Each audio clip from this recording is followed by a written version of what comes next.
معزز ناظرین، میں تنویر زمان خان ٹی زیڈ کے ٹی وی پر آپ کی خدمت میں حاضر ہوں۔ آج امریکہ کے اندر جو حلف وفاداری ہوا ہے جو بائیڈن کا، اور اس ریفرنس میں جو امریکہ کی سیاست میں متوقع تبدیلیاں ہیں ان پر ذرا مختصر بات کرتے ہیں کہ آیا ٹرمپ کے جانے سے پہلی بات تو یہ ہے کہ کیا امریکی سیاست کے اندر ٹرمپزم کا بھی خاتمہ ہو گیا۔ پھر دوسرا ہم دیکھتے ہیں کہ جو بائیڈن کے آنے سے ابھی جو بائیڈن کو کون کون سے چیلنجز درپیش ہوں گے فوری طور پر، اور اس کے ساتھ ساتھ جو تبدیلیاں آئیں گی ان کو کس طرح سے دیکھا جائے گا۔ ویسے تو جو بائیڈن ٹرمپ کے سارے سلسلے کو فوری طور پہ ریورس کرنا چاہتا ہے، وہ ایک ان کے پاس اتنی پارلیمنٹ میں میجورٹی ہے کہ وہ بہت سے ایسے قوانین جو کہ ٹرمپ کے زمانے میں بنائے گئے تھے، جو کہ نہ صرف ایک طرح سے اینٹی انسان دوست تھے، بلکہ وہ اینٹی امریکہ بھی تھے۔ مثال کے طور پہ ماحولیات کے حوالے سے ٹرمپ نے جو ایک ٹرن لیا تھا اور اس نے پیرس ایگریمنٹ سے اپنے آپ کو علیحدہ کیا۔ پھر اس کے علاوہ ٹرمپ نے جو چند مسلم ممالک سے مسلمانوں کی امریکہ میں انٹری پر پابندی لگا دی تھی۔ یہ چیزیں وہ ہیں جن کو، اس کے علاوہ ورلڈ ہیلتھ آرگنائزیشن کی فنڈنگ وغیرہ کے اوپر ایک اسٹاپ لگا دیا، اور ماحولیات کے دیگر تمام اقدامات کے اوپر ٹرمپ نے تمام اخراجات کو روک لیا۔ یہ وہ تمام اقدامات ہیں جن کے اوپر تو خیر بائیڈن نے حلف اٹھاتے ہی فوری طور کے اوپر ان کے اوپر ایک طرح کے ایگزیکٹو ایکشنز لے کے یہ تمام چیزوں کو فوری طور پہ ان کے اوپر عمل درآمد جو ہے وہ نئی پالیسی کے تحت شروع ہو گیا ہے، اور ٹرمپ کے کیے ہوئے اقدامات جو ہیں ان کے اوپر ایک طرح کا ریورس لگ گیا ہے۔ لیکن کیا اس سارے سلسلے سے اب جو بائیڈن کو جو چیلنجز کا سامنا ہے وہ فوری طور پہ قابو میں آ جائیں گے؟ میں سمجھتا ہوں کہ اس کے حوالے سے اب جو بائیڈن نے جو ٹرمپ کی پالیسی کووڈ کے حوالے سے تھی، اس کو بھی اس نے فوری طور پہ ریورس کر دیا ہے۔ وہاں پہ ایک فوری طور پہ 100 دن کا ماسک کا استعمال جو ہے لازمی کر دیا گیا ہے۔ اس کے علاوہ سوشل ڈسٹینسنگ کو وہاں پہ تمام سرکاری عمارات کے اندر جہاں جہاں بھی لوگ موجود ہوں وہاں پہ اس کی جو ڈسٹینسنگ کی پالیسی ہے اس کے اوپر عمل درآمد کیا جائے گا۔ تو یہ تو فوری طور پہ وہ اقدامات ہیں جو اس نے حلف اٹھاتے ہی جو فوری طور پہ جن کو جاری کر دیا گیا ہے۔ اب اس کے علاوہ ٹرمپزم کیا تھا وہاں پہ کہ اس کو فوری طور پہ ہٹایا جائے۔ اب ٹرمپ نے آپ دیکھیے کہ جاتے جاتے ایک اعلان یہ بھی کیا ہے کہ اس نے اپنے حمایتی جو اس کے باہر چند جو لوگ تھے ان کو اس نے جاتے جاتے ایک خطاب کے اندر یہ کہا کہ آپ کسی نہ کسی شکل میں کسی نہ کسی فارم میں ٹرمپ کو واپس دیکھیں گے دوبارہ۔ اب یہ ساری چیزیں جو ہیں ایک ٹرمپ کی سیاست، ٹرمپ آپ دیکھیے کہ ٹرمپ نے 7.5 کروڑ ووٹ لیا تھا، ابھی جو الیکشن میں ہارا ہے تو اس نے 7.5 کروڑ ووٹ لیا۔ تو یہ سارے جو ٹرمپ کا فین تھے، اب اس کے اثرات آپ دیکھیے کہ اب جو ٹرمپ کے اوپر عدم اعتماد ہو رہی تھی، اس کے اندر جو ہاؤس آف ریپرزینٹیٹیوز کے اندر 197 لوگوں نے ٹرمپ کی اتنی جو 5 جنوری کو اس نے جارحیت کی تھی، کانگریس کی عمارت کے اوپر ہال کے اندر حملے کیے تھے اور وہاں پہ 5 لوگوں کا مرڈر بھی ہو گیا۔ تو اس سارے کے باوجود ہاؤس آف ریپرزینٹیٹیوز میں اتنے بڑا اس نے 197 ووٹ لیے اور انہوں نے اس کی مخالفت کی، اس بل کی جو کہ ٹرمپ کے اوپر عدم اعتماد کا بل تھا۔ گو کہ وہ بل 232 کی تعداد سے پاس بھی ہو گیا، لیکن ٹرمپ کے اتنی بڑی حمایت وہاں پہ پارلیمنٹ کے اندر موجود تھی یا کانگریس کے اندر موجود تھی۔ تو یہ ساری جو سیاست ہے اس کے دنیا بھر میں کیا اثرات ہوں گے؟ اب ٹرمپ کے وہ تمام اقدامات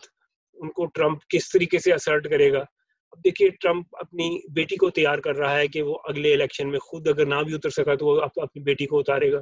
اب یہ اس طرح کی جو ٹرمپ کی پالیسیز ہیں ان سے دنیا کے اندر ایک خاص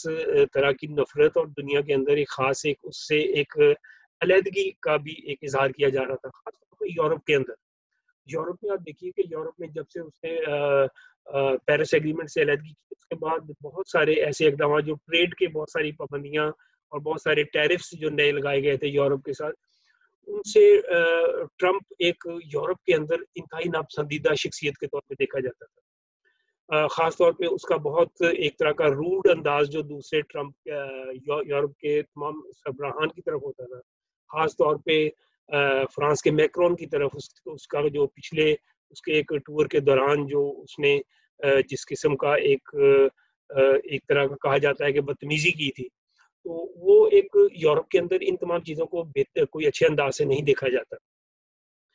اس کے اندر یورپ اور امریکہ میں یہ بڑا فرق ہے. یورپ کے اندر جو ایک مہذب ویلیوز کی جو قدر ہے اور اس کا جس طریقے سے لوگ پاس رکھتے ہیں، امریکہ میں اس طریقے سے سلسلوں کو اس طریقے سے نہیں چلایا جاتا. امریکہ ایک طرح کا روایتی ایک طرح کا روایت پرست سا ہے اس حوالے سے، اور وہاں پہ بہت ساری ایسی چیزوں کو جو نیا جن کے اندر نیا پن ہو، جن کے اندر ایک نئی جہت دکھائی جائے، ان کو وہاں پسند نہیں کیا جاتا. آپ ان کی حلف وفاداری کی تقریب ساری دیکھیں تو ساری تقریب کے اندر آپ دیکھیں کہ اس کے اندر ایک بہت ہی ٹریڈیشنل طریقے سے ساری حلف وفاداری کی تقریب منعقد ہوئی، اور اس کے اندر لوگ جس طریقے سے پارٹیسپینٹ تھے، ایک بڑا ٹھنڈا سا ایک روایتی ٹھنڈا اس قسم کا، اس کے اندر کسی قسم کا جوش و خروش، اور اس طریقے سے ایک جو کرشمہ سازی لیڈرشپ کی طرف سے بھی ہوتی ہے بائیڈن کی طرف سے، وہ کہ بائیڈن کوئی ایسی کرشمہ ساز شخصیت نہیں ہے. وہ اپنی عمر کے جس حصے میں ہیں وہاں پہ ایک میچیورٹی، دھیما پن، وہ ساری چیزیں اس طریقے سے موجود ہوتی ہیں، اور ہم وہ بڑی آسانی سے وہاں پہ دیکھ بھی سکتے ہیں کہ جو بائیڈن ایک بہت روایتی دھیمے انداز میں جو تھے، ان کی اپیرنس، ان کا آنا، ان کی تقریر کے اندر سادگی، کوئی زیادہ لمبی تقریر نہیں، کوئی زیادہ اس کے اندر الفاظ کا بھی کوئی بہت زیادہ اس طریقے سے ایک پھیلاؤ اور ایک فلسفیانہ باتیں وہ اس طریقے سے نہیں تھی. لیکن اب اس تقریب میں ہم نے دیکھا 3 صدور اپنی بیگمات کے ساتھ وہاں پہ موجود تھے، لیکن جو وہاں پہ صورتحال براک اوباما کی تھی، جس طریقے سے براک اوباما جس جوش سے اور جو بائیڈن کی طرف سے جس طریقے سے ان کا آپس میں ملنا تھا، تقریباً 3 دفعہ تو انہوں نے آپس میں کونیاں بھی ملائیں اور ایک دوسرے کو مکے سے بھی یوں کر کے لگا، ایک فرینکنس کا جو اظہار کیا جا رہا تھا. تو وہ وہاں پہ بڑا یہ بات عیاں کر رہا تھا کہ اگلی حکومت یہ جو بائیڈن کا دور سٹارٹ ہوا ہے، اس کے اندر براک اوباما ایک اہم کردار ادا کریں گے یا کرتے رہیں گے، اور غالباً ان کی مشاورت جو ہے وہ جو بائیڈن کے ساتھ ساتھ بہت سارے معاملات میں چلتی رہے گی، اور اوباما کی جو پالیسیز بہت ساری ہیں شاید ان کو ریوائیو بھی کیا جائے. تو امریکہ کے اندر یہ جو ایک نئی روایت اس طریقے سے آئے گی، اس کا مڈل ایسٹ کے اندر کیا اثرات ہوں گے؟ جی آپ دیکھیے کہ جو کیملا ہارس ہیں جو کہ نائب صدر منتخب ہوئی ہے، وہ ان کا جو شوہر ہیں وہ ایک سٹانچ جیو ہیں، اور ان کی اسرائیل کی طرف ان کا رجحان جو ہے بہت زیادہ ہے، اور ان کا تعلقات بھی ان کے ساتھ بہت گہرے ہیں. تو اس لحاظ سے وہ ایک جیو اسٹیٹ کے بڑے بڑے وہ حامی ہیں. تو یہ تمام چیزیں مڈل ایسٹ کی سیاست کے اوپر کچھ اثرات مرتب کریں گی. اور اس کے علاوہ آپ دیکھیے کہ انڈیا کے اندر کیملا ہیرس کی جو ماں جو کہ انڈین ہے اور والد ان کا افریقی بیک گراؤنڈ کا ہے، تو اس حوالے سے انڈیا کے اندر بھی ایک بڑی سیلیبریشن کی جا رہی ہے کہ شاید انڈیا کے ساتھ اب امریکہ کے تعلقات بہتر ہوں گے. گو کہ مودی اور ٹرمپ کے جو تعلقات تھے، ہم نے دیکھا کہ مودی کافی شو بازی کے ساتھ بہت زیادہ ٹرمپ کے ساتھ ہاتھ میں لا کے اور اس طرح سے کرنا، اور ٹرمپ بھی اس کے ساتھ ایسے کیا کرتا. لیکن ظاہر ہے کہ ریاستی معاملات جو ہیں اس کے اندر مفادات سب سے اہم ہوتے ہیں. تو انڈیا کے ساتھ امریکہ کے مفادات اور انڈیا کے امریکہ کے ساتھ مفادات، ان کو نظر انداز نہیں کیا جا سکتا کسی طرح بھی، خاص طور پہ جب خطے کے اندر ساؤتھ ایشیا کے اندر چین کا ایک بڑھتا ہوا اثر خاص طور پہ پاکستان کی طرف، اس کے اندر امریکہ کے انڈیا کے ساتھ تعلقات جو ہیں ان کے اندر ایک گہرائی پیدا ہونے کے امکانات بہت زیادہ موجود ہیں، تجارت کی شکل میں اور سیاسی اعتبار سے بھی. تو مڈل ایسٹ کے اندر اگر اسرائیل کے ساتھ موجودہ انتظامیہ کے تعلقات بہت اچھے ہوتے ہیں، کیونکہ وہ ٹرمپ والی صورتحال نہیں ہوگی کہ ٹرمپ نے تو یروشلم کو جا کے دارالخلافہ بنانا شروع کر دیا اسرائیل کا، اور ٹرمپ کی پالیسی تو بہت زیادہ اسرائیل کی جو اسرائیل کے اندر زائنزم تھا ہے، اور اس زائنزم کا وہ اصل میں سپورٹر تھا ٹرمپ. اب موجودہ جو حکومت ہے جو کہ جن کی ڈیپ اسٹیٹ جو امریکہ کے اندر موجود ہے اس وقت, ان کا زائنزم کی طرف کیا خیال ہے, وہ یقیناً ایک پرانی پالیسیز کا تسلسل ہی رہے گا. اس کے اندر کوئی شاید کوئی بہت زیادہ تبدیلی نہ آئے, بلکہ امریکہ کا مڈل ایسٹ کے اندر جو اثرات اور جو کنٹرول ہے اس میں وہ اسرائیل کو مزید اپنا ایک علاقے کے اندر مانیٹر بنانے کی کوشش ضرور کرے گا. اور وہ مانیٹر جو پہلے بھی چل رہا تھا وہ اس کے اندر پینٹاگون کی ایک پالیسی کا تسلسل ہے, اس کے اندر بائیڈن کے آنے سے یا ٹرمپ کے جانے سے شاید کوئی بہت زیادہ فرق اس طریقے سے نمایاں نہیں ہو سکے گا. تو یہ ایک اپنے طور پہ امریکہ کی جو پالیسیز مختلف خطوں کے اندر ہوں گی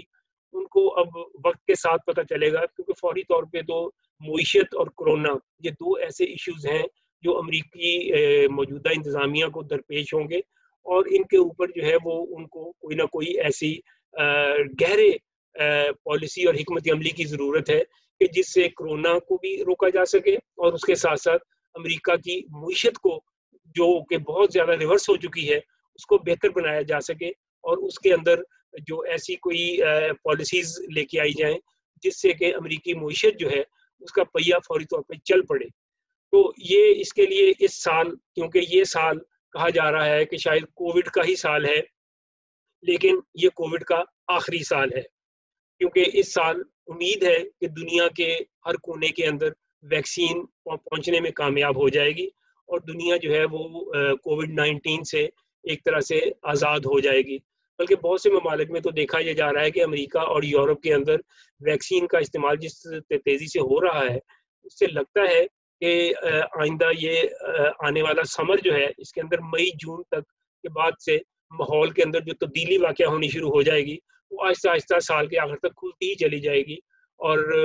ہم یہاں پہ کووڈ-19 کے اوپر قابو پانے میں کامیاب ہو جائیں گے, اور اگلی جو ہماری لائف اس کے بعد ہے وہ کافی حد تک نارملائزیشن کی طرف آنا شروع ہو جائے گی. اب یہ تمام وہ اندازے ہیں جن میں سے بعض چیزوں کے تو سائنسی حقائق موجود ہیں کہ ویکسین لگ جائے گی لوگوں کو, اور اگر آدھی آبادی کو ویکسین لگ جاتی ہے تو اس کا مطلب ہے کہ وہاں پہ جس علاقے میں آدھی آبادی کو جس ملک میں لگ گئی وہاں پہ اس کی وبا کے اندر بہت زیادہ کم ہو جائے گی وبا اس کی, اور لوگ اس سے کم متاثر ہونا شروع ہو جائیں گے.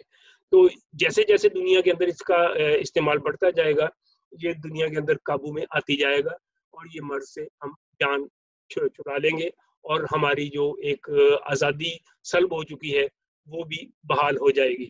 تو امریکہ کے اندر بھی اس وقت, کیونکہ وہاں پہ اس وقت تو ٹرمپ کی پالیسی کی وجہ سے کووڈ-19 بہت پھیلا ہوا ہے, 4,500 ہزار تک بڑھ رہے ہیں, لیکن یہ پالیسی مجھے لگتا ہے کہ اس سمر تک وہاں پہ بھی قابو پا لیا جائے گا, اور امریکی نئی انتظامیہ کا یہ ہے کہ وہ چند مہینوں کے اندر اس پالیسی کے اپنی نئی پالیسیز کے ذریعے امریکہ میں کووڈ کو ریورس کر دیں گے اور وہاں پہ معمول زندگی شروع ہو جائے گا.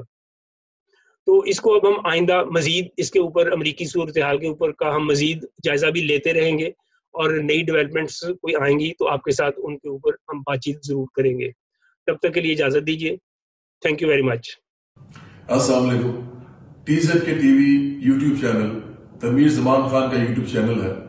جہاں پر آپ مختلف موضوعات پر ترقی پسند روشن خیال نقطہ نظر جان سکتے ہیں. اسے سبسکرائب کیجیے اور چینل کو سپورٹ کیجیے.